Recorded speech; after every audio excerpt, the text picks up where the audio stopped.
warahmatullahi wabarakatuh. Kembali lagi kawan di Legenda Catur Dunia. Masih dari kualifikasi turnamen catur 960 Freestyle Chess Grand Slam 2025.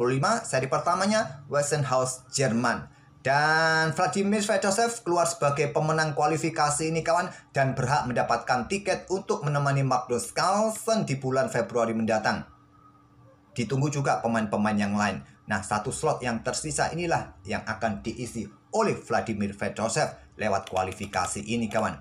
Perjalanan Fedoshev ini dimulai lewat babak Swiss ya. Kemudian memenangkan babak Swiss itu bersama Javokir Sindarov. Ada juga Denis Lazavi kawan, lolos ke babak knockout. Kemudian di babak knockout putaran pertama kawan, Fedoshev berhasil menyingkirkan Leonid Dominguez, kemudian menyingkirkan Jan-Christophe Duda, dan juga di semifinal menyingkirkan Ian Nepomniachtchi. Berhadapan dengan Javokir Sindarov kawan di partai final cukup ketat. Di dua game pertamanya mereka saling membalas kawan. Dan ada tambahan dua game berikutnya remis. Harus ditentukan lewat permainan Armageddon. Saat pegang hitam kawan, Fedoshev menang waktu. Fedoshev menawarkan kontrol waktu yang jauh lebih sedikit, dan dia mendapatkan kesempatan untuk memilih buah. Dia pilih buah hitam kawan. Dia menawarkan 4 menit 16 detik. Sedangkan Sindarov menawarkan 4 menit 31 detik kawan. Ya, selisih cuma berapa ya? 15 detik kawan. Tapi kita tidak akan ulas permainan Armageddon mereka kawan. Selain panjang, juga banyak sekali langkah-langkah yang tidak akurat. Nanti banyak analisa kawan. Ya repot juga kawan. Nggak ditunjukkan langkah terbaiknya saat ada kesalahan. Ikon kesalahannya muncul, kuning, orange, merah. Nggak ditunjukkan, nanti ada yang bertanya kawan di kolom komentar. Jawab lagi di kolom komentar. Ditunjukkan analisanya banyak. Dan mungkin akan membuat bingung kalian.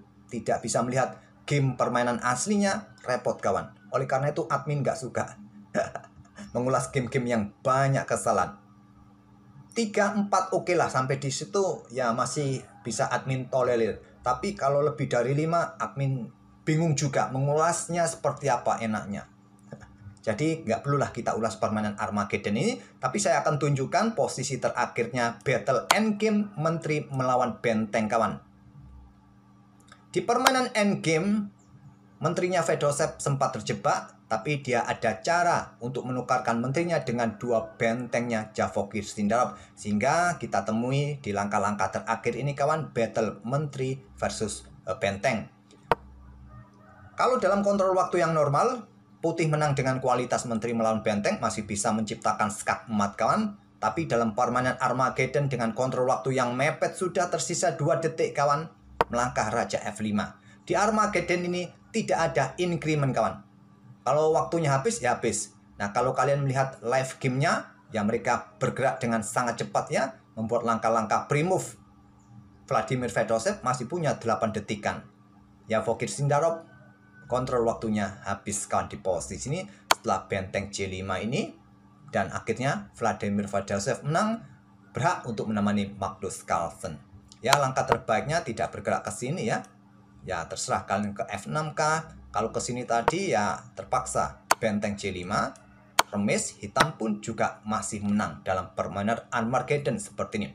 Oke, ke game pertama saja kawan yang akan kita ulas, kita otak-atik ini. Gamenya terbilang pendek, hanya 26 langkah saja. Untuk hari ini pendek-pendek saja kawan. Karena admin agak sedikit terbawa suasana mendung, agak sedikit males kawan. Oke, kita cek ya, apakah ada pion yang tak terlindungi. Pion A, ya pion A ini kawan. Kalau ada diagonal ini terbuka, langsung bisa diserang. Putih juga bisa menyerang pion A hitam. Yang lain aman. Sindarov mengawali dengan pion G3. Buka diagonal terang panjang. Pion F5 langsung menyerang pion A2. Blokade dengan pion C4, pion C5. Kemudian pion B3 perkuat rantai pionnya, juga langsung buka diagonal gelap panjang. Kuda BC6, lanjut Fedoshev. Di sini pion F4. Discover attack pada pion C5, pion B6 sekaligus juga buka diagonal terang panjangnya. Kuda F2 lanjut Javokir Sindarov, ada opsi juga dengan kuda B yang ke C3 atau kuda ke A3. Tetap diagonal ini terbuka dan punya opsi juga manuver ke B5 ke petak C2 nanti. Untuk dukungan pertarungan nanti di petak D4 ini kawan. Ke peta F2. Mungkin untuk dukungan pertarungan di peta E4. Pion G6. Buka tantangan pertukaran gajah gelap ditolak dengan kuda C3. Langsung bisa juga menukarkan. Kemudian kuda C3, mungkin kuda E6, putih langsung bisa rokade panjang.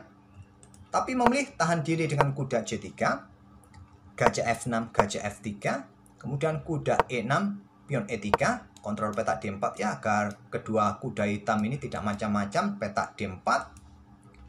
Kuda ke C7, mau kemana kuda ini kawan? Pion G5, langkah kuatnya. Tapi kuda ke C7, apa maksudnya? Berikan tempatkah bagi menteri? Atau persiapan pertarungan di lajur D dan di lajur E ini kawan? Menteri naik ke peta G2. Pion G5, pion F pukul pion G5. Menteri ambil balik. Rokade langsung Javogir Sindarup di sini. Nah, menteri mundur ke H6. Pion A3, kontrol peta B4. Dan hitam sudah saatnya bisa rokade kawan untuk koneksikan dua bentengnya secepat mungkin. Memilih dorong maju pion E6, pion B4. Langkah bagus kawan, langkah cerdas. Walaupun sepertinya membuat langkah pengorbanan pion. Ditolak oleh Fedosev, rokade. Di awal-awal pembukaan tadi hitam juga punya kesempatan rokade panjang. Tapi kalau sekarang rokade panjang cukup riskan kawan. Karena lajur-lajur di sisi menteri siap dibuka oleh putih. Nah, kalau pion ini diterima oleh hitam, pion C pukul pion B4 dan dilanjut ambil dengan kuda, diagonal terang terbuka, syikat, ambil balik dengan benteng, maka ada menteri B7, dua perwira kena ancaman, salah satunya jatuh. Kalau diambil menggunakan kuda tetap ya, menteri akan ke B7 untuk menekan pion di sini kawan, menekan benteng, menekan pion yang di sini, rokade, pion ini jatuh kawan. Itulah gantinya. Kembali lagi ke permainan aslinya. Jadi rokade pilihan tepat dari Vladimir Fedosev dan pion B pukul pion C5, ambil balik, selepas itu pion G4. Gajah G7 langkah kuatnya untuk blokade lajur G agar tidak ada serangan discover check.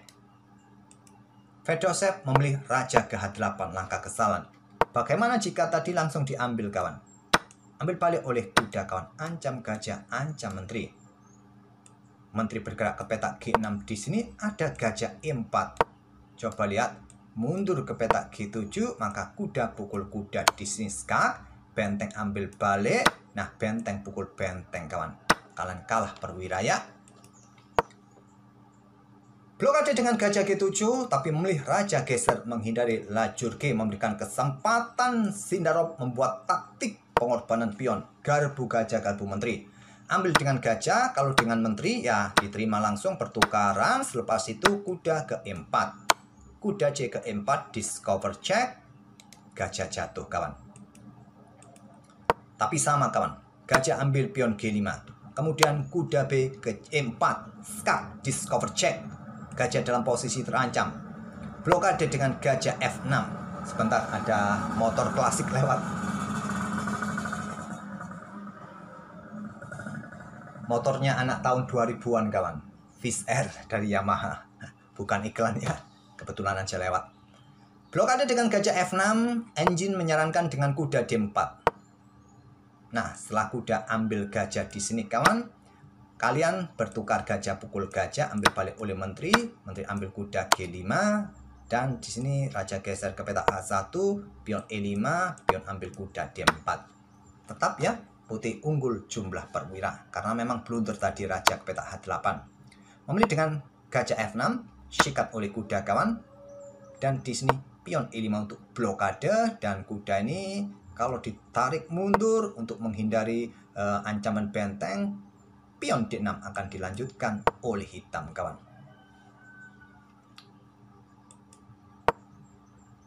Memilih dengan langkah kuda ambil pion D7 untuk menekan pion di sini. Nah, benteng ke G8 kawan. Pin menteri. Kuda diserahkan. Benteng ambil kuda. Kalau pion ambil kuda di sini, ya kuda ini jatuh. Jadi memilih dengan benteng ambil kuda, ambil balik. Kuda ke D4, discover attack pada menteri. Di sini menteri G3 dan ada benteng G8. Menteri ambil pion E5 skak. Banyak perwira yang akan jatuh kawan. Blokade. Kemudian gajah ambil kuda D4. Langkah terbaiknya adalah dengan benteng.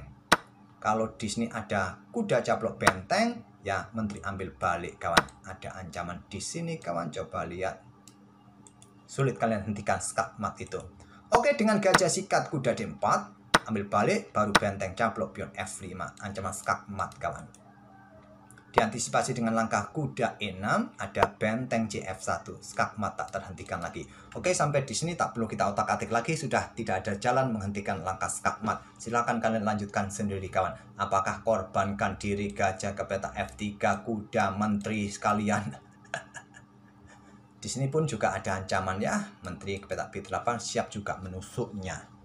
Oke, sekali lagi selamat buat Vladimir Fedosev yang memenangkan kualifikasi ini kawan, menemani Magnus Carlsen nanti di bulan Februari. Walaupun pada game pertama ini dia kalah, pada game kedua dia menang, kemudian menang dalam permainan Armageddon, game penentuannya. Sekali lagi, terima kasih sudah mampir tiap hari juga kawan. Dan jangan lupa tinggalkan jejak, like, komen, serta subscribe bagi kawan-kawan yang baru mampir. Dan kita akan bertemu di video-video berikutnya. Wassalamualaikum warahmatullahi wabarakatuh.